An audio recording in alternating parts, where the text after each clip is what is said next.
J'estime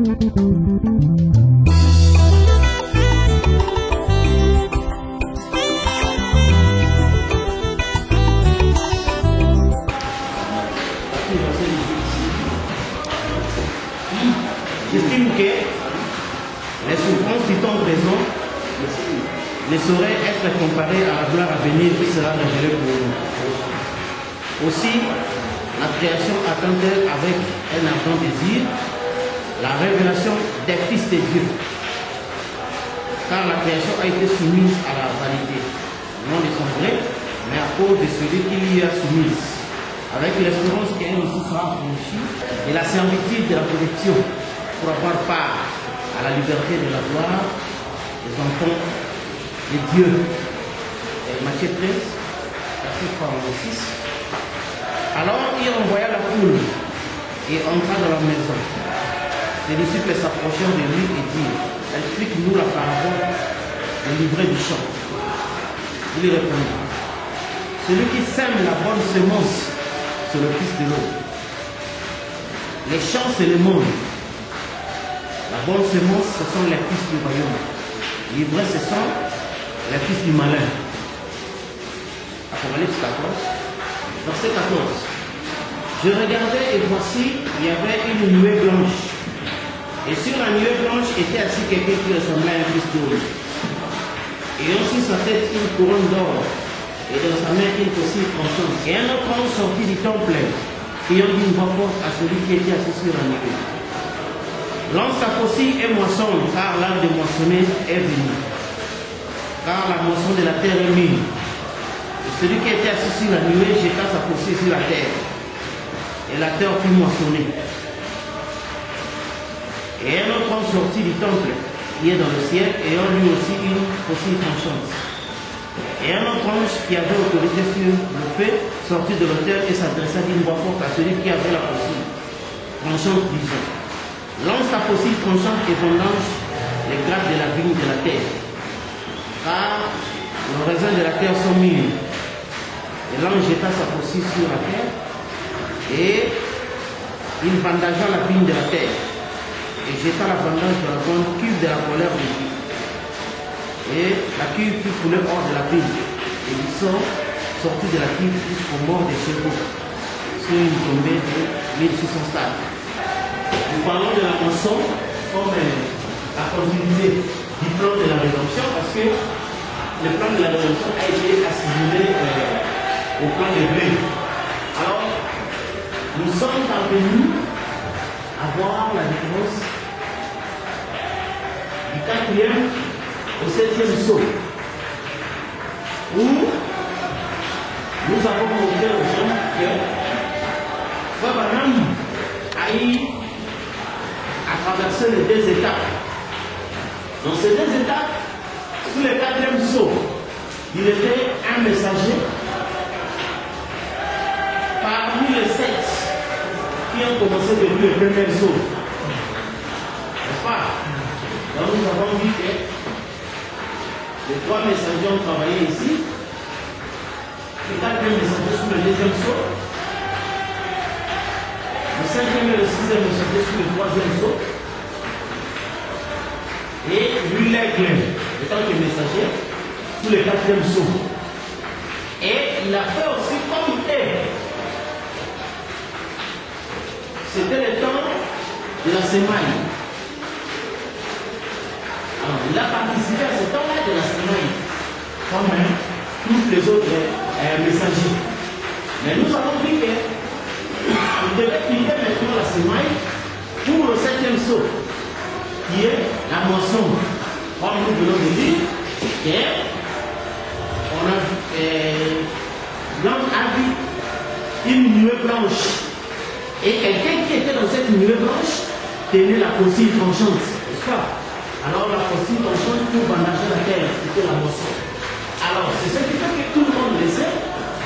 On s'est présenté d'abord comme Malachie 4, le messager, n'est-ce pas? Qui devait donc faire tout pour préparer la venue de la moisson. Alors, ici dans le 7e saut, nous avons vu que ça c'était la moisson. Mais maintenant, le problème, c'est quoi? Sur le plan naturel, qu'est-ce qu'est la moisson? La moisson, c'est la cueillette des semences. N'est-ce pas? Et ici, dans la rédemption, qui sont les semences? Ce sont les fils. N'est-ce pas? Amen. Ce sont les fils. C'est pourquoi Paul dit que la terre gémit, soupire, attendant les manifestations des fils, comme dans le naturel. Quand vous plantez le grain, n'est-ce pas? Dans la moisson, vous attendez la multitude des grains. N'est-ce pas? Vous attendez la multitude des grains. Dans la moisson, vous n'attendez pas un seul grain. Ça n'a pas de sens. Et surtout, quand on a assimilé l'église par rapport au plant de blé, n'est-ce pas? Comme nous plantons souvent le maïs. Ça veut dire que quand vous mettez dans chaque maïs, vous avez mis un grain. Dans la moisson, vous n'attendez pas un seul grain. Vous attendez la multiplicité du grain. Et cette chose a été aussi typifiée sous la forme d'investissement. Où Jésus a parlé du patron qui donna l'argent à chacun et qu'à la fin, chacun devait retourner cette même somme multipliée. Sans la multiplication, c'est une faute à faire. N'est-ce pas? Alors, c'est ce qui fait que ici, c'est là où vous avez vu que nous avons eu trop de problèmes à expliquer à nos frères branamistes, n'est-ce pas? Qui, pour eux, donc, tout devait se limiter au germe agité, et même se sont même contredits parce que le germe agité était un modèle pour montrer que la maturation en multiples formes arrive, n'est-ce pas? Et c'est ce qui fait que la moisson ici, c'est la multitude des grains. Or, Jésus a bien expliqué. Le sommaire, c'est le Fils de l'homme. Or, le Fils de l'homme, quand il était ici, on dit que quelqu'un qui ressemblait au Fils d'homme, on dit que c'était sa femme, son épouse. Et il a fait cette sémence-là avec les messagers.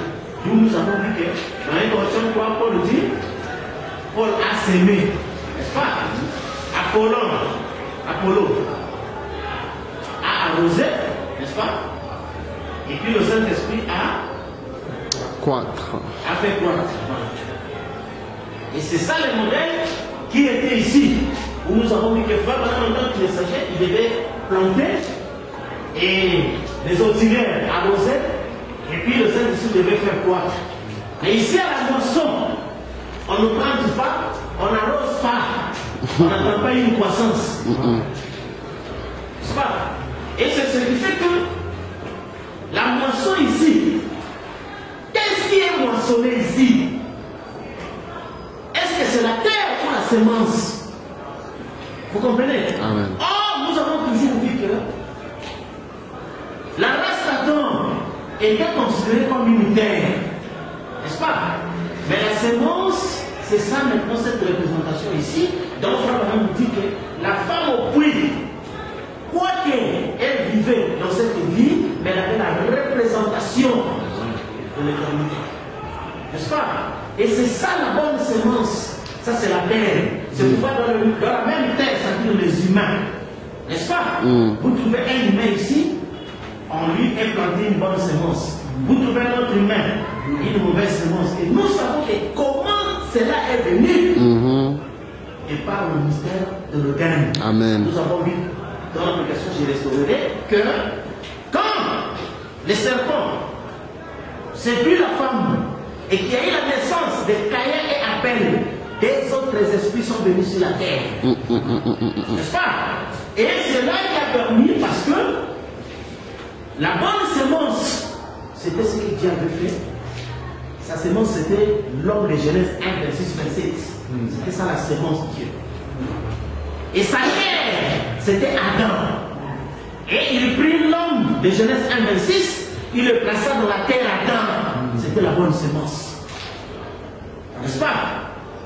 Mais quand le diable a procréé par le sexe, c'est pourquoi nous avons vu que le modèle de Dieu remarqué. Il a commencé par la théophanie, n'est-ce pas? Pour finir avec la chair. Mais le modèle du diable, c'est-à-dire la naissance naturelle ici, on commence d'abord par produire une chair. N'est-ce pas? Et quand la chair va sortir, il y a un esprit. Amen. C'est ça la perversion. Amen. Vous comprenez? C'est ainsi que vous allez voir que la seconde venue, ça sera le modèle original. Original. Et ils reçoivent le corps. Amen. Pas la création. Amen. Mais ici, c'était la formation. C'était ça la différence. Vraiment. Alors, maintenant, quand on parle de la moisson, est-ce qu'on vient moissonner la terre? On vient moissonner la sémence. Et cette sémence-là, en multitude, pas une seule sémence. Vous comprenez? Alors, c'est ce qui fait que, ici, dans nos émissions, on dit la nature gémissait, soupirait, attendant les manifestations des fils. Or, les fils sont les sémences. C'est-à-dire que la terre gémissait, soupirait, attendant les manifestations des sémences. C'est ça qu'on appelle la moisson. Quand tout le monde attend la moisson, donc il attend la manifestation des sémences qui ont été enterrées. N'est-ce pas? Et quand ces sémences-là se manifestent, c'est ça la moisson. Et quand les semences ne se voient pas, on dit la moisson est nulle. N'est-ce pas? Et ici, vous trouvez que dans le 7e psaume, ce n'était pas la sémaille, mais la loi du temps de Joël dit que tant que la terre subsiste, il y aura sémaille et moisson. Et Frère Branham, dans le 4e psaume, a vécu au temps de la sémaille. Mais ici, lui-même, nous avons dit, nous avons dit que les semences sont terminées. Les temps d'arroser, de planter, d'arroser et de croître est terminé. Et ici, maintenant, c'était le temps pour cueillir le grain. N'est-ce pas?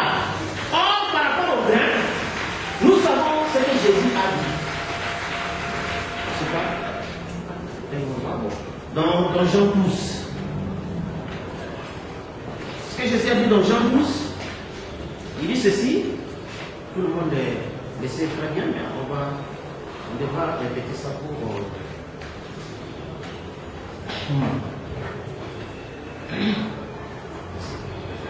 Dans Jean 12, verset 10. Maintenant, mon âme est troublée. Que dirais-je? Père, délivre-moi de cette heure. Mais c'est pour cela que je suis venu jusqu'à cette heure. Père, glorifie ton nom. Et une fois, fin du ciel, je l'ai glorifié et je le glorifierai encore. La foule qui était là et qui avait entendu disait que c'était un tonnerre. D'autres disaient un ange lui a parlé. Jésus dit ce n'est pas à cause de moi que cette voix s'est fait entendre. C'est à cause de vous. Maintenant, allez le jugement de ce monde. Maintenant, le prince de ce monde est jugé. Et quand moi j'aurai été élevé, j'attirerai vers moi tous les hommes à moi. En parlant ainsi, il indiquait de quelle mort il devait mourir. Continuons maintenant au paragraphe 19, au verset 19, pardon. Jean 12 toujours. Les pharisiens se dirent les uns les autres, voyez-vous que vous ne gagnez rien, voici le monde est allé après lui.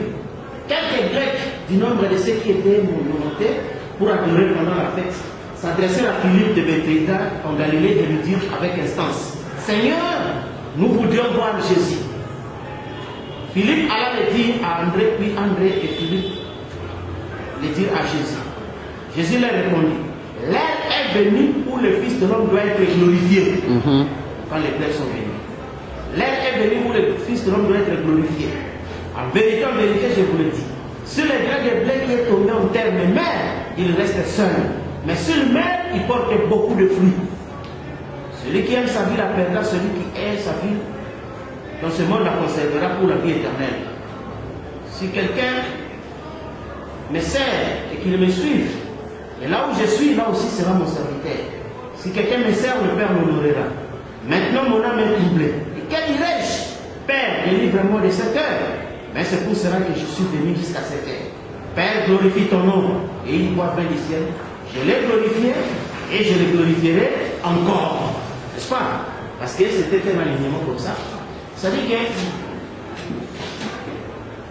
vous voyez comment ici, quand les Grecs sont venus, c'est là où la prophétie est sortie. directement, Jésus dit, voici l'heure où le Fils de l'homme doit être glorifié. Et la voix dit, je l'ai glorifié, mais je le glorifierai encore. N'est-ce pas? Et avant cela, il dit que si les grains de blé ne tombent en terre et ne meurent, il reste seul. Mais sur mer, il porte beaucoup de fruits, c'est-à-dire il se multiplie. N'est-ce pas? Et c'est ce qui fait que cette chose-là, c'était ça le plan donc, de la rédemption. Or, nous savons d'abord que d'après la Bible, parce que quand les Grecs sont venus, Jésus dit, voici l'heure où le Fils de l'homme doit être glorifié. Et souvenez-vous que les Grecs, c'était déjà des nations. Et quand il va, il donne vraiment la parabole du grain de blé qui devrait tomber en terre pour produire beaucoup de fruits. Et après cela, directement la voix dit, je l'ai glorifié et je le glorifierai encore. N'est-ce pas?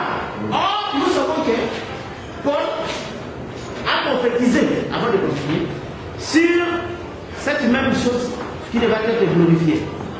Dans 2 Thessaloniciens, là où nous avons l'habitude de lire souvent, 2 Thessaloniciens 1, versets 6 à 10. Car il est de la justice de Dieu de rendre l'affliction ce qui vous afflige et de vous donner à vous qui êtes affligés du repos avec nous lorsque le Seigneur Jésus apparaîtra du ciel avec les anges de sa puissance au milieu d'une flamme de feu pour punir ceux qui ne connaissent pas Dieu et ceux qui n'obéissent pas à l'évangile de notre Seigneur Jésus. Ils auront pour châtiment une ruine éternelle loin de la face du Seigneur et de la gloire de sa force. Lorsqu'il viendra en ce jour-là pour être glorifié dans ses saints et admiré dans tous ceux qui ont cru, car notre témoignage auprès de vous a été cru, n'est-ce pas? Là, nous voyons que Jésus, qui donne la parole du grain de blé qui devait tomber en terre pour produire beaucoup de fruits, et directement la parole se confirme que j'ai glorifié mon nom et je le glorifierai encore. Et Paul montre que lorsque Jésus viendra avec ses anges de puissance, c'est à ce moment-là qu'il sera glorifié. Où c'est? Dans ses saints. N'est-ce pas? Et c'est ce qui fait que le plan de blé qui est assimilé, donc, le plan de la rédemption qui est assimilé au plan de blé, devrait déjà nous montrer que nous devions quitter cet âge ici pour entrer dans l'âge de la moisson. N'est-ce pas? Alors, c'est ce qui fait que par rapport à la rédemption, quand Frère devait planter les semences, il dit que j'ai prêché comme Paul. N'est-ce pas? Et cette semence ici, c'est ça ce que la Bible avait parlé d'abord, de la bonne nouvelle de Jésus-Christ. C'est-à-dire la bonne nouvelle de la croix. Cette bonne nouvelle devrait être prêchée jusqu'aux extrémités des cieux. Extrémité des cieux, c'est ce qu'il avait dit que comme l'étoile part de l'Orient jusqu'à l'Occident, ainsi sera l'avènement du Fils de l'homme. C'est ça ce que Abraham a appelé Alpha et Oméga. C'est-à-dire de Paul jusqu'à Branham, de Éphèse jusqu'à Laodicée. Ça c'est un autre monde, une autre dispensation. Et si les gens ont les troubles dans ce qu'ils appellent le message, c'est parce qu'ils ne veulent pas comprendre que ce sont des jours différents. Amen.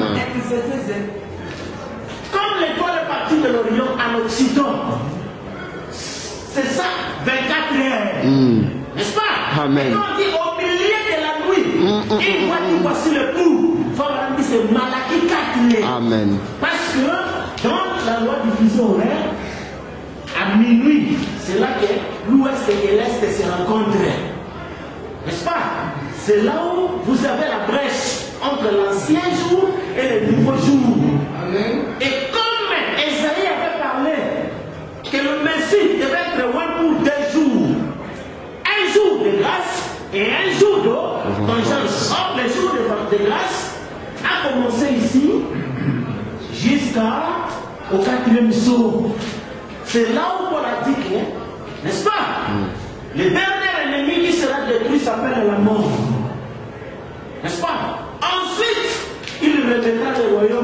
celui qui est Dieu le Père. Ensuite viendra la fin. Quand il remettra le royaume à celui qui est Dieu et Père. Quand les gens parlent le message du temps de la fin, ils ne comprennent rien. Ils devaient comprendre que c'était le message de la fin des temps. C'est le message de la fin des temps. Parce que comme j'avais dit à un ami, c'est le message de la fin des temps. On met le temps de mais lui-même ange a giré. Est-ce que vous signifiez ce que c'est girer? L'ange gire, il n'y a plus de temps, c'est-à-dire il n'y a plus de délai. Et le message de la fin des temps, c'était le quatrième sourd. C'est-à-dire de l'est à l'ouest. C'est pourquoi, comme nous disons aujourd'hui, que les chansons que les gens chantent n'ont aucun sens parce qu'il n'y a pas d'inspiration. Amen. Amen. Paul a dit que les chansons, les fruits de l'œuvre, ce sont des sacrifices. Mais dans la loi, partout observé dans l'Ancien Testament, qui typifiait le Nouveau Testament, c'est-à-dire les âges, on ne pouvait donner les sacrifices que sur un rocher. Amen. C'est-à-dire sur la révélation. Ne pouvait composer une chanson à l'âge de 15 que celui qui a reconnu d'abord le message de Paul. C'est pourquoi dans l'ordre des campements, les veaux ne viennent pas en premier lieu. Non. C'est le lion. La parole. Vous comprenez, frère? Vous ne voyez pas la parole, vous sentez quoi? Parce qu'il y a d'abord le lion et le veau vient ensuite. La parole n'est pas encore sortie. Vous commencez déjà à chanter. Vous chantez quoi? Ça, c'est de la musique simple. Et moi, quand je disais à quelqu'un, je dis, mais tu me fais entendre cette musique d'abord. C'est mal joué. Et demain, il n'y a pas la révélation. Je vais écouter ça pourquoi? Peut-être que même s'il n'y avait pas la révélation, en tant qu'humain, je vais écouter parce que ça fait plaisir aux oreilles. Vous comprenez? Mais ici, quelqu'un ne joue même pas bien, il ne sent même pas la révélation. Moi, je vais l'écouter pour aller avec. Vous savez? Alors, suivez que tout commence d'abord par le lion. Après le veau. Après l'homme et l'aigle, n'est-ce pas? Bon, vous n'avez pas encore le lion. Vous donnez déjà des sacrifices. Vous priez, vous chantez quoi? Vous comprenez? Or, quand Frère Balaam était le quatrième psaume, vous avez vu que les gens de son époque, ils ont composé des chansons. C'est la fin, c'est la fin. N'est-ce pas? Le soleil arrive à l'ouest, il manifeste le Fils de l'homme. Et voilà, c'est la fin. N'est-ce pas? Bien inspiré. Parce qu'ils étaient les gens du quatrième sceau. Amen. Amen. Et ils ont reçu l'inspiration parce que, ils ont d'abord cru la parole du quatrième sceau, du prophète, de l'aigle, d'Élie, qui précédait le jour. Vous comprenez? Et avec ça, maintenant le veau est venu. Ils ont commencé à prier selon cette révélation, à chanter selon cette révélation. Ouais. Vous comprenez? Bon, vous maudissez le septième psaume, qui est la seconde venue de Jésus-Christ. Donc vous savez que personne ne peut nier ça. Vous maudissez ça. Après vous allez chanter. Vous chantez quoi? Vous comprenez? C'est ça ce qui fait que on dit essayez de rendre service en dehors de la volonté de Dieu. Alors, ce qui fait que aussi longtemps les frères ne veulent pas comprendre que les quatrièmes sont fait partie de l'ancien jour, ils vont souffrir. Vraiment. Trouble. Tourment. Ils vont souffrir. Selon ce que Frère Balaam a dit, l'agneau est venu avec les livres de la rédemption. Son épouse a été enlevée. Ceux qui ont rejeté cela doivent passer par la tribulation. Amen. Et le juif et le gentil. N'est-ce pas? Et c'est ce qui fait que le quatrième mission ici, c'était la semaille où Frère Balaam a planté comme Paul les villes, les quoi, tout ce qui est avec lui comme des prédicateurs. Ils ont arrosé et les saints s'est fait boire. Lui-même, il écrit son livre. Il vous dit que le temps de semer, d'arroser, de croître est terminé. Vous comprenez? Alors vous lui demandez, mais qu'est-ce qui s'ensuit? Il lui répond, maintenant c'est la moisson. N'est-ce pas? Or, la moisson, nous savons, la moisson signifie la visibilité des semences. N'est-ce pas vrai? La manifestation des semences. Et dans la moisson, nous nous attendons toujours à une multiplication. C'est pourquoi, dans l'âge de Sardes, au paragraphe 96, vous comprenez pourquoi Frère Balaam dit Jésus vient du ciel avec des milliards et des milliards de ces saints. Et la Bible dit qu'il se lance d'environ une demi-heure de l'eau. Comprenez, frère? Alors c'est pourquoi le marqué. Je l'ai glorifié, je l'ai glorifié encore. Alors, ce qui fait que, à la moisson ici, c'était maintenant le problème de manifester la quantité de grains. Or, remarquez, Paul a dit quoi? La nature soupire et gémit, attendant la manifestation des fils de Dieu. C'est ce que nous disons aux gens, que le monde n'attendait pas Jésus. Jésus s'est déjà manifesté. Oui. Le monde attendait les fils. Parce que dans la moisson, on n'attend pas les grains uniques qui ont été semés. On attend la multiplicité des grains. N'est-ce pas, frère? Pour la dire, la nature ne vous enseigne tel cas. N'est-ce pas? Et c'est ça les rêves. Où les gens, toutes les rêves venus, où le Fils de l'homme doit être glorifié. C'est ça. Et il sera glorifié dans ses saints. Vous comprenez? Et la moisson, toi, pasteur, définis-nous, qu'est-ce que la moisson? Qu'est-ce que la moisson? Pour laquelle la nature ne vous enseigne pas. Vous plantez un grain de maïs, au jour de la récolte, vous ouvrez la barre, vous trouvez un seul grain. C'est quelle moisson? Yamadé, pour boire quand même. On a envie de l'exposer. Page 273.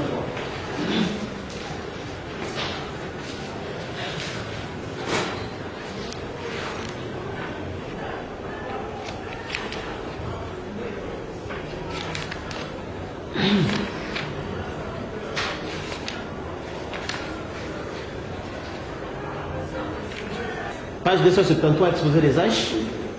Pour comprendre mieux ce sujet, il serait judiciaire de l'examiner au point de vue de l'Église à travers les âges jusqu'à présent.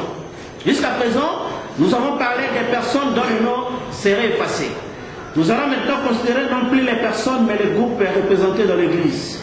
Pour ce faire, assimilons l'Église à travers les âges au plan des blés. Un grain de blé est planté dans le but que ces grains de blé uniques se reproduisent et se multiplient au bout d'un certain processus qui doit durer un certain temps. Cette semence unique mourra, mais en mourant, la vie qui était en elle montera dans une plante qui, à son tour, sera le support ou le porteur de cette vie qui reviendra à la forme d'origine, virgule, multipliée en plusieurs semences. Amen. Amen. Donc, je vais vous expliquer clairement comment ça se passe dans la nature. N'est-ce pas? Un grain qui est planté, au bout d'un certain temps, ça entre dans un processus. Et puis ça revient dans la forme d'origine, multipliée en plusieurs. C'est simple. Jésus, la grande semence royale, mourut. L'incomparable, qui est la vie de l'Église, se tient au milieu de l'Église tout au long de cet âge de l'Église. Donnons sa vie à cette Église, le porteur ou le support. Donc l'Église, c'est le porteur ou le support. Vous comprenez? Mais vous imaginez la moisson, on prend la semence, quelqu'un veut rester avec le support. Non. C'est ça un fou. Qu'est-ce qu'il va faire avec le support? Il faut brûler ça. C'est quoi quand nous brûlons le support? Il sera attention, ça n'a plus de vie. Pour donner sa vie à cette église, le porteur ou le support, pour qu'à la fin, sa vie même soit reproduite dans des corps semblables aux siens à la résurrection. C'est à la résurrection que la semence royale verra de nombreuses semences royales semblables à elle. Et ils seront comme lui, car Jean dit, nous serons semblables à lui. C'est à cela que Jean-Baptiste faisait allusion en disant que Jésus amasserait le blé dans les greniers. Il s'agissait de la résurrection dans laquelle entreraient les rachetés, ceux qui avaient été élus à la vie éternelle. N'est-ce pas? Et vraiment, qui dit, or, le registre,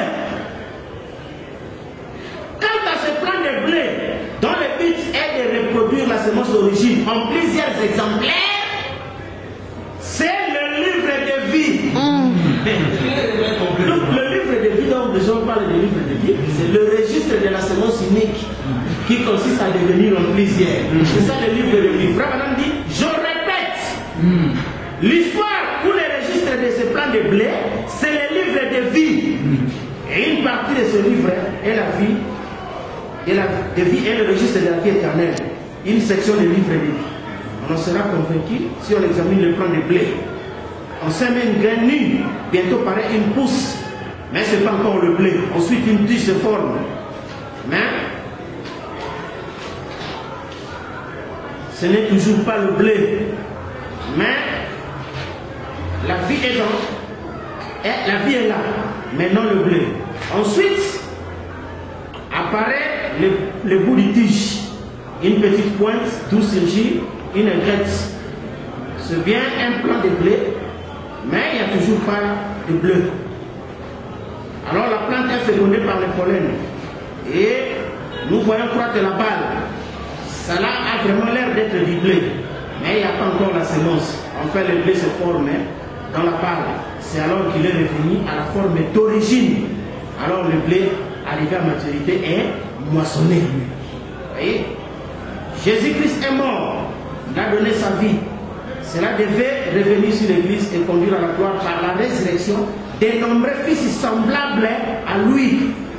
Mais de même que le grain de blé devait avoir un organe porteur pour pouvoir produire plusieurs grains de blé, de même il a fallu qu'il y ait une Église qui portait la vie de Christ. De même que la pousse, la tige, les graines et la balle ont servi d'apporter la semence, mais qu'elle n'était pas elle-même la semence, n'est-ce pas?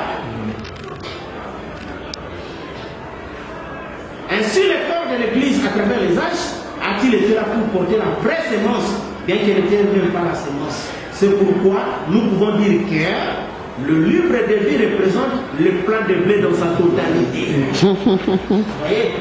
C'est ça le livre de vie. Le plan de blé dans sa totalité.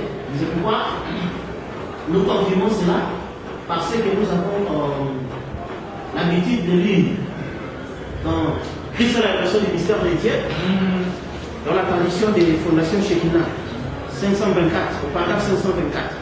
Fondation Shekinah. Parce que nous lisons ceci pour faire taire des critiques, n'est-ce pas? On ne dit pas, ils ont dit ceci, ils ont dit cela. 524. Christ est révélé dans la révélation du mystère de Dieu. Maintenant, vous voyez les sceaux. Lorsqu'il était dans son œuvre de médiation là-bas en train de racheter, mais un jour, il s'avancera pour prendre ce livre qu'il a racheté. Et tous ceux qui sont dans ce livre seront loués. Car ce sont les croyants, les paroles du livre. Et la parole c'est lui. Et tous ceux qui s'y trouvent. Il vient pour ce livre de la rédemption. Pour ceux dont les noms ont été écrits dans le livre avant la fondation du monde, lorsqu'il avait été immolé comme un agneau. N'est-ce pas, frère? Donc ça confirme ce que vous venez de dire. Le livre que le plan de blé dans sa totalité, c'est ça le livre de vie. Donc, alors, quand on dit le livre fut ouvert, à l'ouverture des sceaux, donc ce ne sont pas des papiers. N'est-ce pas? Mais le livre, ce sont des croyants. C'est pourquoi vous avez dit que tout le monde a lu. Mais tout le monde ne comprend rien. Non. Parce qu'ils n'ont pas encore lu. Ils doivent lire les croyants. N'est-ce pas? Alors, remarquez maintenant que quand nous arrivons ici à la moisson, la nature gémit et soupire. Il n'attendait pas la manifestation de Jésus en tant que l'unique semence. Mais il attendait la manifestation des fils de Dieu. Parce que Jésus a déjà eu son temps. Et il a fallu maintenant la manifestation du reste de la famille. Religion toujours pour faire taire des critiques. N'est-ce pas? Exposé page 145.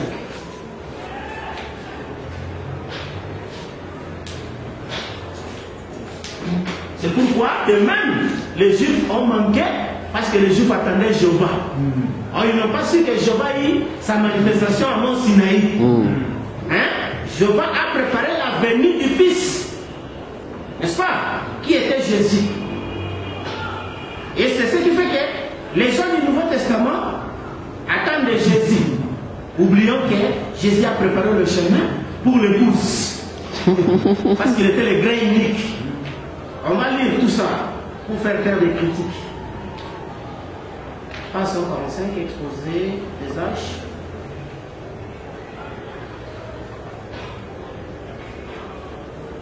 On va lire ceci.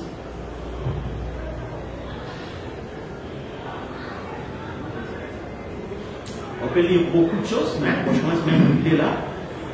Il dit Galates 3,16. Or, ce n'est à Abraham que les promesses ont été faites, et à sa sémence. Il ne dit pas aux sémences comme parlant de plusieurs, mais comme parlant d'un seul. Et à ta sémence qui est Christ. Galates 3,29. Or, si vous êtes en Christ, vous êtes donc de la sémence d'Abraham, héritier selon la promesse. C'est donc la sémence d'Abraham, héritier selon la promesse. Frère dit, selon Romains 4,16, nous voyons que Dieu a donné une promesse certaine à toute la sémence d'Abraham. Et Paul se met lui-même avec tous les croyants sous ce titre parce qu'il dit Abraham notre père à tous. Ensuite il continue, non pas seulement pour reprendre sa définition, mais plutôt pour la parachever. Car dans l'acte 3, il a identifié la sémence au singulier à Jésus et comptait les enfants de la sémence comme les enfants de la promesse. En disant que la promesse se rapporte à l'élection, c'est-à-dire au choix de Dieu. Et c'est exactement ce que nous avons dit. Ceux qui sont de la sémence royale sont les élus de Dieu. Ce sont les prédestinés connus d'avance par Dieu. Et qui étaient dans la pensée de Dieu. Ils étaient de ses pensées. En langage bien clair, la véritable épouse de Christ était dans la pensée de Dieu éternellement. Bien qu'elle n'ait pas été exprimée tant que chacun n'était pas parlé au temps fixé, désigné pour lui, pour lui. Chaque membre en venant était exprimé et a pris place dans le corps. Ainsi, cette épouse est littéralement épouse sémence parole parlée. Et bien qu'elle soit désignée au féminin, elle est aussi appelée le corps de Christ. Il est tout à fait clair que c'est ainsi qu'elle doit être appelée. Car elle était prédestinée à lui, elle est venue de la même source. Elle était éternelle avec lui, et maintenant, Frère Branham dit, elle manifeste Dieu dans un corps fait de plusieurs membres. Alors qu'auparavant, Dieu s'était manifesté dans un seul membre, notre Seigneur Jésus-Christ. Ouais. Vous voyez? Donc Jésus-Christ était un seul membre du corps. Et vous savez qu'un seul grain ne peut pas satisfaire la soif. N'est-ce pas? Ne peut pas étancher la faim. Quelqu'un qui a faim, on donne un seul grain, prenez manger. Dis non. Il faut que ce soit beaucoup. C'est là que la faim va être étanchée. Et vous avez vu que là, Dieu s'est manifesté dans un seul membre appelé Jésus. Mais ici, il devait se manifester dans l'épouse, un corps constitué de plusieurs membres. Et c'est ça la moisson. Et ce que le monde attendait. Le monde n'attendait pas un grain comme ça. N'est-ce pas? Pour preuve, quand Frère Branham est venu, il a accompli Jean 14, n'est-ce pas? Où Jésus a dit, les œuvres que j'ai faites, celui qui croit le fera aussi. Frère Branham a fait le discernement de pensée de guerre. Il a eu la résurrection, en fait, la guérison des morts. N'est-ce pas? Il a fait marcher le boiteux, fait voir aux aveugles toutes les choses. Mais, il nous dit, dans Message sera, nous avons eu de grandes campagnes, de grandes choses, mais cela n'a pas atteint le but. Donc ce n'est pas ça que le monde attendait. Cela n'a pas atteint le but. Le péché signifie manquer le but. Cela n'a pas atteint le but. C'était un péché. Il faut que quelque chose d'autre vienne. Et Frère Madame dit quoi? Je me posais la question, est-ce qu'il y aura encore un réveil? Ah, je me suis souvenu que de l'ouest viendra un cavalier au cheval. Non, parce que je n'ai pas vu la brochure. C'est le stèle d'adoration de Chicago, paragraphe 6. Il dit, il s'est souvenu que de l'ouest viendra un cavalier au cheval blanc. C'est ainsi que les gens racontent les discernements de pensée du cœur. Or, les discernements de pensée du cœur, les Juifs ont déjà vu ça. Les Samaritains avaient déjà vu ça. Sinon, tout allait se terminer là-bas. Vous comprenez? Mais Frère Branham nous a fait voir, nous avons lu dans pouvons-nous voir Jésus, n'est-ce pas? Si on était entré à l'éternité sans que les gens des nations puissent voir ces signes, ce serait comme de l'injustice. C'est pourquoi Dieu a donné ce signe-là aux gens des nations. Ça ne concernait pas l'éternité. Vous comprenez? Et quand la sainte convocation devrait venir, ça c'est autre chose. Amen. C'est pourquoi nous disons toujours aux gens que le 7e son, ne mélangez pas ça dans vos histoires d'église. Ne mélangez pas ça avec les histoires humaines. Quand Frère nous dit rien à voir avec les choses littérales, frère, il ne blague pas. Amen. Peut-être que moi et toi, on n'a pas encore bien compris. Mais sache qu'il ne blague pas. Ça n'a rien à voir avec les choses littérales. Et on va voir ça en profondeur. En détail. Ici, vous trouvez que le corps, la moisson, c'est un grain unique qui était tombé. Et nous savons tous que Frère Branham dit, le grain est tombé à Nicée. N'est-ce pas? Et il dit que les théologiens ont parlé d'un Dieu silencieux. Comment Dieu laissait les gens tuer les chrétiens et il n'intervient pas? Frère Branham dit, l'homme charnel ne comprend pas que les grains devaient tomber en terre. Et le grain est tombé au temps des Thyatire. N'est-ce pas? Et ça a commencé à se réveiller au temps des Luther parce que Frère Branham dit l'évangile des nations a réellement commencé avec Luther. Il dit parce que les 4 premiers âges, la majorité des gens étaient des juifs.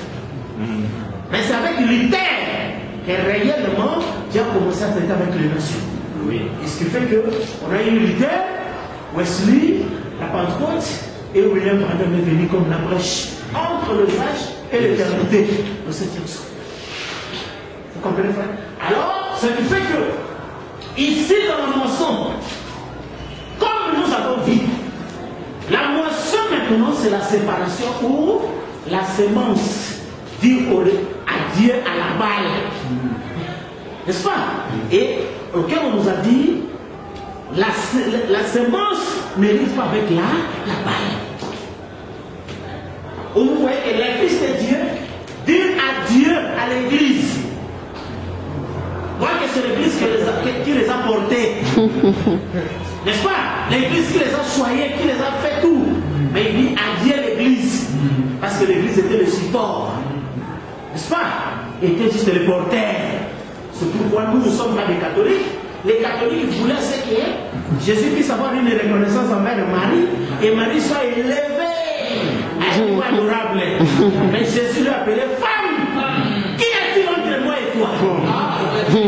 Église. Et c'est pourquoi l'esprit a fait que malgré que Jésus est venu, ils ont élevé l'église.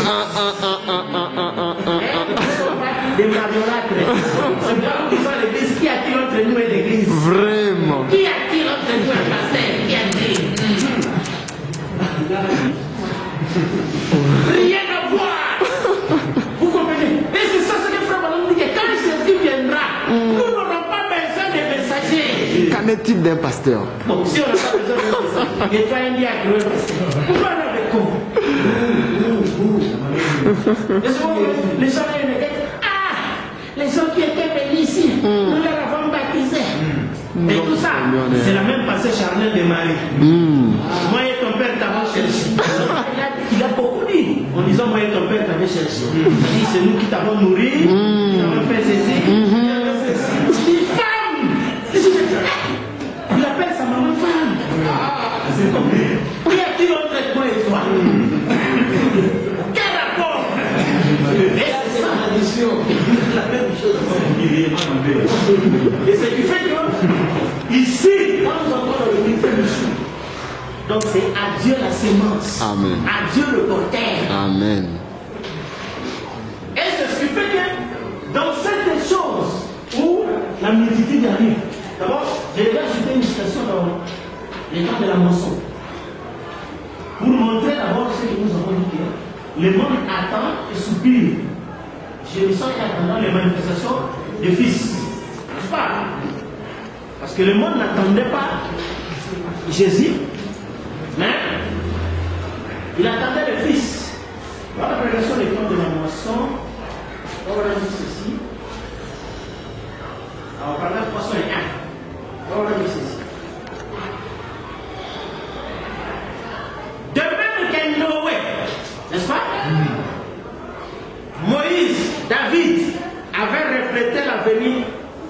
cet époux. Vous suivez, frère? Parfait.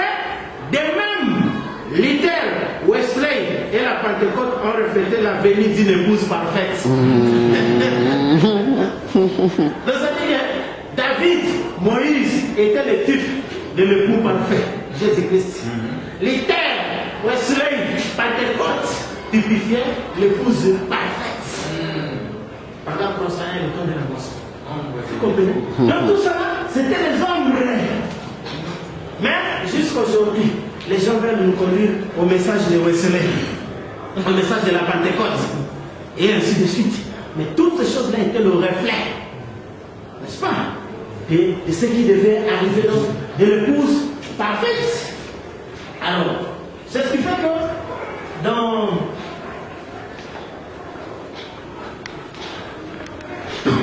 alors, remarquez maintenant, nous définissons la moisson, n'est-ce pas, frère? Ici, nous avons compris que la moisson, c'est la résurrection, n'est-ce pas?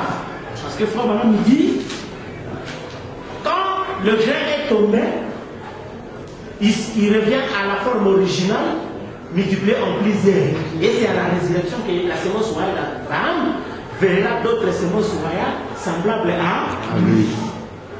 N'est-ce pas? Or, la résurrection, et ce qui fait que dans cette résurrection, qui est la moisson? Dans la moisson, il y a des choses. N'est-ce pas? Donc, il y a la semence plus corps. Comme on a dit, Jésus a dit, la loi de 1 Corinthiens 15. À chaque semence, Dieu donne un corps.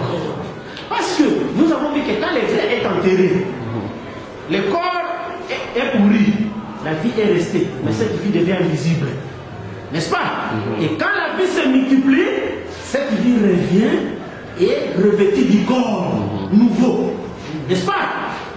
Dans notre cas ici, en termes clairs, la semence, c'est la théophanie. N'est-ce pas? Et le corps, c'est le corps glorifié. Amen. Parfait. N'est-ce pas? Et c'est ça, la moisson. C'est ça la résurrection. Parce que quand Jésus était sur terre, il était une semence Dans un corps. et puis un corps. Voilà. N'est-ce pas? Or, maintenant, parce que nous sommes l'école d'Enoch, l'école de la précision. Quelle est l'origine de la théophanie? Et quelle est l'origine de ce corps glorifié? N'est-ce pas? Or, Jésus, celui qui a donné, parce qu'on dit que nous serons semblables à lui. N'est-ce pas? Lui était une théophanie. N'est-ce pas? Or, la théophanie ici, c'est ce qu'on a appelé Melchisédek. Il n'avait ni père, ni mère. N'est-ce pas? Mais, quand il est devenu corps, il devait avoir un père. Et son père, c'était le Saint-Esprit. N'est-ce pas? Et sa mère, c'était Marie. Mais, Marie n'a pas donné l'ovule, comme nous avons dit de l'exposer. Si était l'humanité pécheresse produisant un corps, mais il m'a formé un corps. Donc son père a formé et l'ovule et le germe. C'est pourquoi Frère Branham dit quand les catholiques appellent Jésus Fils éternel, c'est faux. N'est-ce pas? Parce que le corps doit avoir un père et une mère. Et son père c'était le Saint-Esprit. L'enfant naîtra par la vertu du Saint-Esprit. Et la mère qui est la porteuse, c'était Marie. N'est-ce pas, frère? Alors, nous aussi, parce que c'est ça ce que les gens ne comprennent pas. Nous avons parlé de Jésus, l'ouverture des sceaux parle des croyants. Parce que la nature gémit et soupire, attendait la manifestation des croyants, pas la manifestation de Jésus. Jésus s'est déjà manifesté comme un seul membre du corps. Mais ce que la nature attendait, c'est la moisson, c'est-à-dire la manifestation de plusieurs membres du corps. N'est-ce pas? Et nous, maintenant, nos familles ont quelle origine? Est-ce que c'est notre papa ou notre maman qui a créé notre théophanie? Non, non, non. Ni même Dieu. C'est quelque chose qui n'est pas créé. Ça n'a ni père ni mère. Parce qu'on dit que celui qui sanctifie et ceux qui sont sanctifiés sont tous ici d'une même source. Quelle est cette source? C'est l'éternité. Oh. Et c'est l'éternité, ce que vous voyez ici, qui n'a ni père ni mère. Et maintenant, sous le mystère de la seconde venue de Jésus-Christ, chaque théophanie devait recevoir un corps. Quelle est l'origine de ce corps? Ce corps doit avoir un père et une mère. Dévoilé. Ouais, non. Alors, ce qui fait que nous réalisons ce que nous sommes là. C'est ça aussi la jeunesse.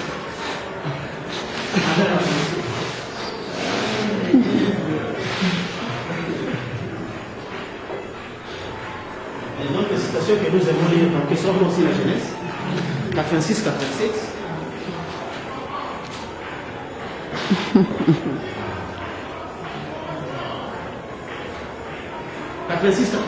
Question sur le concile de la Genèse. Maintenant, bien des fois, qu'en est-il de papa et maman quand ils mouraient et qu'ils voyaient leur bien-aimé debout là-bas? Ils les ont reconnus, mais c'était dans leur corps surnaturel. Maintenant, voici ce qui est glorieux dans cela. Au retour de Jésus, virgule, à la résurrection, ce ne sera pas ce corps-ci. Ce corps-là, cet être surnaturel que Dieu créa au commencement, retournera sur la terre pour prendre un autre corps qui n'est pas né d'une femme, mais qui est créé par Dieu pour ne plus jamais vieillir. N'est-ce pas? Et c'est du fait que cette théophanie qui est éternelle, c'est-à-dire qui n'a ni commencement ni fin, vient pour prendre un corps glorifié, créé. N'est-ce pas? Lequel qui est créé par la parole. Et comment ça va être créé? Tout le monde le sait. Je n'ai pas ici la prédication communion par la rédemption. Vous savez là où Frère Branham dit que quand Jésus dit je m'en vais vous préparer une place, Frère Branham dit les immortels n'habitent pas dans des maisons peintes, des montagnes, tout ça. Mais il s'agit d'un corps que Jésus est allé préparer. N'est-ce pas? Or, ce corps-là, dans le dernier futur, nous avons lu avec vous, au paragraphe 271, la nouvelle terre, c'est dont Jésus est allé préparer. N'est-ce pas? Parce que, lisons d'abord les choses qui doivent être. Paragraphe 43. Pour vous qui prenez les bandes, maintenant, au sujet du message de la justification, je voudrais que vous le preniez. Et vous recevez bien les bandes, n'est-ce pas, pour saisir cela? J'en ai parlé ici il y a quelques temps. Regardez vos parents terrestres. Avant que vous arriviez ici, avant de vous avoir arrivé, ils ont préparé votre venue. Amen. Pensez-y. Vos parents terrestres et les parents terrestres ne sont qu'un type de notre parent céleste. Si nous avons donné de bonnes choses à nos enfants, à combien de votre raison, votre Père qui est dans le ciel donnera-t-il des choses à ses enfants? Ce sont les paroles de Jésus. Vous voyez, ils ont préparé votre venue, ils ont fait la petite berceau, ils ont pris les petites bottines et les petits vêtements et tout. Ils ont préparé pour votre arrivée. Tout préparé avant même que vous veniez au monde. Jésus est allé préparer notre venue là-bas. Vous voyez? Donc, ce que Jésus était allé préparer, il était allé préparer notre venue. Or, la Bible dit que Jésus est allé préparer des maisons. Ces maisons-là, c'est nous. C'est pourquoi la seconde venue, c'est notre venue. C'est pourquoi, comme la même chose, les Juifs attendaient Jéhovah. Mais Jéhovah est devenu Jésus. La même chose que ces nations attendent de Jésus, mais Jésus devient l'épouse. N'est-ce pas? Et il est allé préparer cette venue-là. Alors, remarquez que parce que le grain de blé unique, le grain unique, c'est lui qui prépare la venue de plusieurs grains. N'est-ce pas, frère? C'est clair dans la Bible. C'est ça. accepte d'entrer en terre, sachez qu'il prépare la venue de l'Utitite. S'il revient encore c'est un bon moisson. C'est la moisson échouée. C'est simple. Vous comprenez? Et c'est ce qui fait que, ici maintenant, les corps glorifiés, c'est pourquoi vous avez vu le mystère des HAM. N'est-ce pas? Père des nations, Père des eaux, hydrogène. N'est-ce pas? Vous frère Branham dit que la seule manière pour que Dieu exerce sa il doit être fils de l'homme. Amen. Et c'est ça. Vous avez vu frère Branham vous dire que quand le Saint des Saints est loin, Ésaïe 65 s'accomplit. Ésaïe 65 dit, je vais créer le nouveau ciel et la nouvelle terre. Or la nouvelle terre, ce sont les corps que Jésus t'avait préparé. C'est pourquoi, quand les Nioué ont incarné frère Branham, c'est là, accomplissant Zacharie. Voici un homme dans le nom est Germain. Germain dans son lieu et bâtira les temples. C'est pourquoi frère Branham dit d'après Apocalypse 10, la parole est de nouveau née sur la terre. Et c'est ça ce qui dit que quand ici, frère Branham a fait voir bien, chaque théophanie en venant devait recevoir un corps. Et nous avons vu dans le naturel, la mort est entrée quand les gens ont mangé l'arbre de la mort. À quoi cela a constitué? Ça a constitué au mélange du germe et de l'eau. Et de l'ovule. N'est-ce pas? Et c'est ça, ça a formé le corps. Mais ici on dit celui qui vaincra aura droit à manger l'arbre de vie. Et de nouveau la même chose. C'est répète originellement. Il est loin l'ovule, qui est l'âme, la théophanie. Amen. N'est-ce pas? C'est là le genre de les corps. C'est ça la moisson. Comprenez? Et c'est pourquoi nous ne venons pas pour moissonner la terre. Nous n'avons plus un message pour les humains. Pour vous les humains, nous vous disons, votre chiffre c'est 6. Donc depuis Adam jusqu'à Noé c'était 2 jours. N'est-ce pas? On vous a détruit, mais votre chiffre n'était pas encore complet. On vous a laissé encore 2 jours jusqu'à Jésus. N'est-ce pas? Et les démons ont reconnu ça. Après 2 jours, c'était William Branham. Et remarquez qu'on vous a donné Noé, vous ne l'avez pas cru. On vous a donné Jésus, vous l'avez crucifié. On vous a donné Branham, il a fait beaucoup de bien à vous les humains. Vous l'avez encore crucifié. Donc il n'y a plus rien que Dieu puisse vous donner pour que vous le croyiez. C'est pourquoi vous les humains, votre état, c'est 6. C'est accompli. Ce qui arrive au temps de Noé est arrivé pareillement. Et au temps de Noé, on dit, mon esprit ne restera plus dans l'homme. L'homme n'est que chair. Et ces jours sont de 6000 ans. C'est pourquoi pour les humains, nous leur disons que leur temps est fini. Mangez, vivez. Bientôt la bombe atomique va tomber sur vous. C'est ça votre sort. Mais ici, la moisson, c'est pour les éternels. C'est pourquoi Amos 5 dit, malheur à ceux qui désirent le jour du Seigneur. Ce jour sera ténèbres et non lumière. Donc dites à tous les humains, ne priez pas, oh Seigneur viens. C'est un malheur pour vous un humain.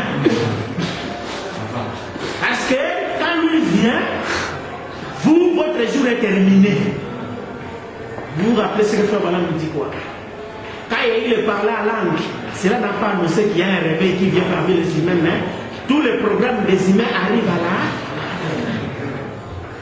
N'est-ce pas? Alors ici, il s'agit de la résurrection. La résurrection, c'est pour les élus. Or, Dieu n'a pas élu un humain.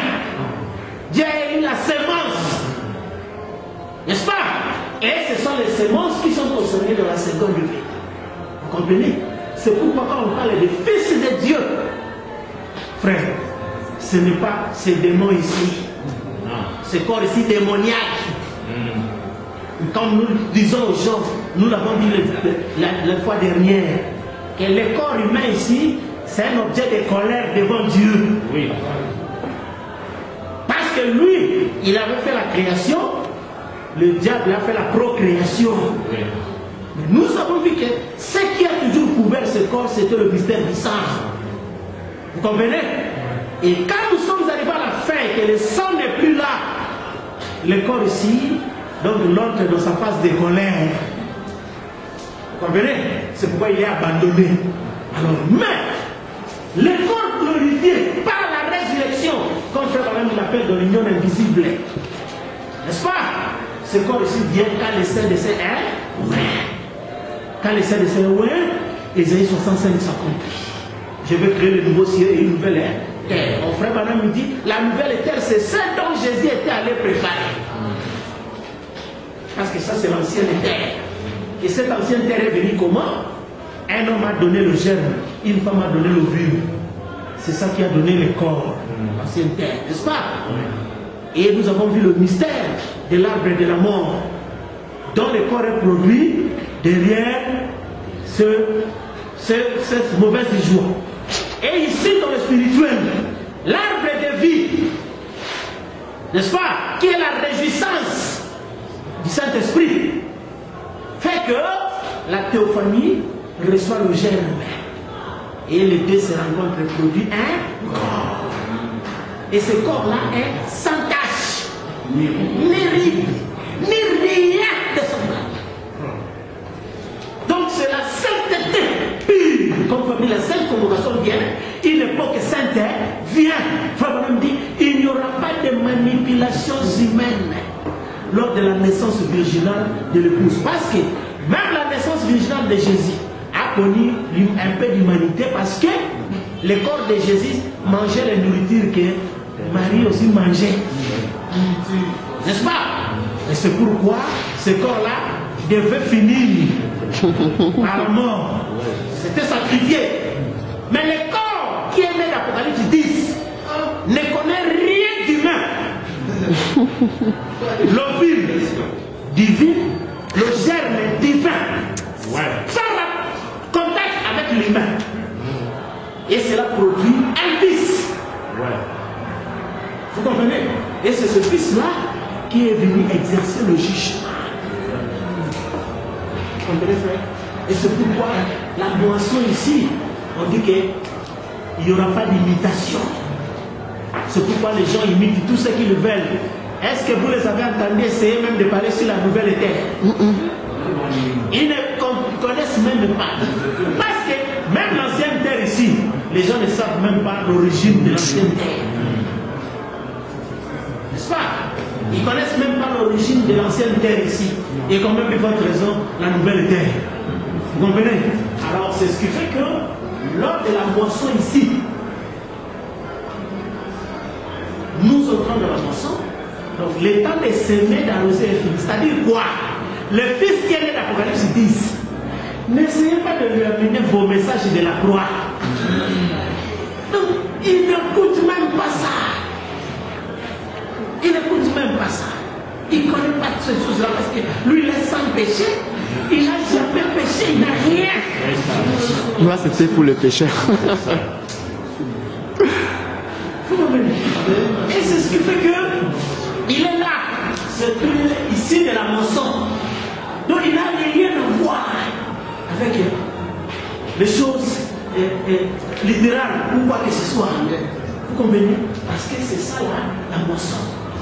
Ça c'est la loi d'Un Corinthiens 15. À chaque semence, Dieu donne un corps. Alors c'est pourquoi, dans la nuée, tous les théophanies, quand ils sont descendus, c'est pour avoir un corps. Et frère Branham dit, comme Abraham, lorsqu'il a terminé la bataille, n'est-ce pas? Melchizedek est venu lui donner le pain et le vin.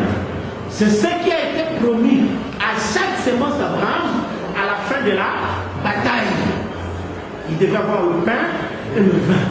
Et c'est pourquoi vous avez vu que quand les nuées sont venues, et frère Branham était loin, comme les promis, chaque théophanie devait avoir le pain et le vin.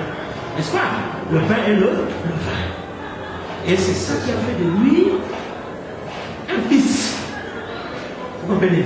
Alors c'est ainsi que dans cette phase-là de la moisson, vous voyez que ce n'est plus un serviteur, ce n'est plus un messager. Ça, c'est un royaume de fils. Comme on dit que l'ouvrier reçoit le salaire, mais le fils reçoit l'héritage. N'est-ce pas? Oui. Or, quand Daniel a entendu le mystère, on dit tu te lèveras au dernier jour pour ton héritage. Donc là, c'est lui, mais le symbole, frère, on dit que Daniel a entendu le 7 tonnerres. Oui. Et le 7 tonnerres, c'était ça l'héritage. Les mystères. Vous comprenez? Alors c'est pourquoi vous voyez qu'aujourd'hui, les gens sont restés dans ce message du 4e jour, n'est-ce pas? Où il parle aux humains. Alors que nous nous retrouvons ici, où Dieu ne parle qu'à son épouse. Or, quand vous voyez les gens disent, nous sommes l'épouse, ça c'est du blasphème. Parce que l'être humain ici ne peut pas être l'épouse de Dieu. Vous ne pouvez pas épouser quelque chose qui n'est pas de ta nature. Et ça, ce n'est pas la nature de Dieu. C'est pourquoi la nature qui était cachée, c'est la sémence ici. Vous comprenez? C'est pourquoi, quand les gens n'ont pas compris, Frère Madame dit que le paradoxe final, ça sera quand la trompette de Dieu sonnera et les morts ressusciteront. Le paradoxe signifie quelque chose d'incroyable. Comme au temps de Marie, c'était incroyable. Une femme vierge puisse concevoir. Il n'y avait pas d'explication humaine. La même chose aujourd'hui, quand nous disons aux gens que nos âmes n'habitent plus dans ce corps, nos âmes habitent un autre corps, les gens trouvent ça incroyable. Vraiment, c'est un paradoxe. Mais vous imaginez, frère, les nuées sont venues, la théophanie d'Adam, de Noé, d'Abraham et tous les autres sont venus, on leur donne un nouveau corps. Nous, notre théophanie à nous, on laisse ça dans l'ancien corps. En attendant que nous avons... Vraiment. Vous comprenez? Or, poussé à bout, c'est la forme dit que les soins sont révélés pour unir les retardataires dans les grands corps. Parce qu'il est dit à celui qui vaincra, je lui donnerai la manne cachée. La manne cachée signifie avoir part éternellement à la révélation de Jésus-Christ. Avoir part éternellement. Alors c'est ça, pour vous comprenez que cette chose-là est que tous reçoivent la même récompense. Et la récompense de tous les croyants, c'est avoir le corps. Parce que quand Frère Madame est allé à la 6e dimension, il a trouvé toutes les théophanies. Ils étaient dans la joie, il ne manquait de rien. Mais il manquait une chose. Quand Jésus viendra, ils ont dit, il viendra à toi d'abord. Et ensuite, nous viendrons pour prendre des corps. C'est ça la seule chose qui était restée. Vous voyez? Parce que ce que Adam avait perdu, c'était le corps. Et on nous restitue les corps. Et cette fois-ci, qui n'est pas formé, mais créé. C'est pourquoi les gens n'ont pas compris quand ils ont dit que l'écureuil soit. Et l'écureuil fit. N'est-ce pas? Et c'était le mystère de montrer que les Hachem, Père, Fils de l'homme. Et quand les gens parlent de Fils de l'homme, ils s'arrêtent au discernement des pensées de guerre. Or, ils ne savent pas que depuis toujours, quand tu as cherché le Fils de l'homme, c'est pour exercer la paternité. Paternité signifie avoir des fils. N'est-ce pas? Avoir des fils signifie quoi? Vous êtes un homme, les germes sont en vous, mais il faut que ces germes soient manifestés dans un corps. C'est ça qu'on appelle le fils. Vous voyez? Et c'est ça ce qui est arrivé ici, où vous trouvez qu'à la moisson, ce sont les fils qui se manifestent. Alors, quand ils se manifestent, c'est ça que vous avez vu, où les gens disent, frère, non, on nous a dit, oh, avant si c'est là les fruits, nous devons voir la manifestation du 3e poule. Et c'est là on va partir. Frère Madame Blair a dit, le 3e poule que vous avez vu en magnitude ici, vous allez le voir en plénitude. Oh, qu'est-ce que le 3e poule? Lisez le Wellington de la Fédération, c'est l'ouverture de la parole. L'ouverture de la parole qu'ils avaient vu là-bas, ils devaient le voir en plénitude. Vous comprenez? C'est ça. Ici, c'est le 3e poule en plénitude. C'est-à-dire la démonstration de la parole. Parce que Frère Madame dit, il y a eu la démonstration du mont Sinaï, n'est-ce pas? Du mont ceci, et la dernière, ce sera, le mont de ce pays, ça sera le mont Sion. Or, Frère Madame dit, il y aura un